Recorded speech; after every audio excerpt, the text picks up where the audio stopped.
My name is Levi Couch.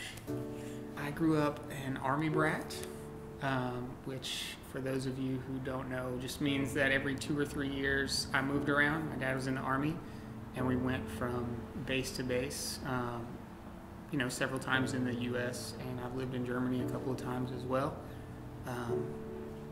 I had a sister who was about 5 years younger than me, and when I was 7 and she was 3, she got very sick. My sister ended up dying in the hospital, instead of some weird unknown disease at the time. But later, as I became a teen, this death of my sister, really, I started to process it, I guess, and I wanted to know, what was the truth, what was the afterlife, what happened when you die, what was beyond this life, what was in store for my sister, where did she go? Surely she wasn't just lying in the ground. I turned to, alcohol and drugs. I felt like, if there wasn't any truth, maybe I could feel good at least.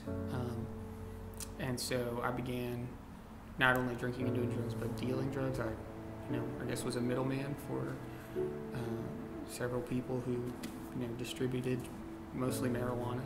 Well, there was a youth retreat called Spring Fling in Laguna Beach, right next door to Panama City. And, my parents thought I should go. And I was thinking, hey, yeah, sure, trip to the beach, there'll be girls there, why not, right? Let's go hang out with some youth and have fun. But right after their last song, they had everybody kind of gather together with their youth group, and, they just played something quietly in the background, and the lights got low, and we had a communion service. Each youth, leader had their own youth group, and they took a big bun of bread and tore off a little bit and gave everybody, and then we dipped it in this cup and took a drink, and I really felt the presence of God for the first time. Like I met him.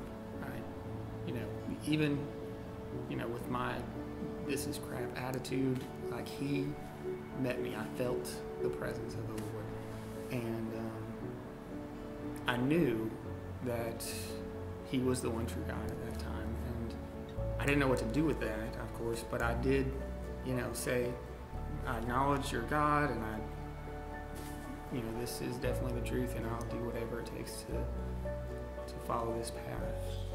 So, if I was gonna say something to you as maybe a first-time guest or somebody who's just started coming to the church, I would say, look for Jesus, seek him, and when you find him, or when he finds you, whichever happens, your life will change, and it'll be for the better.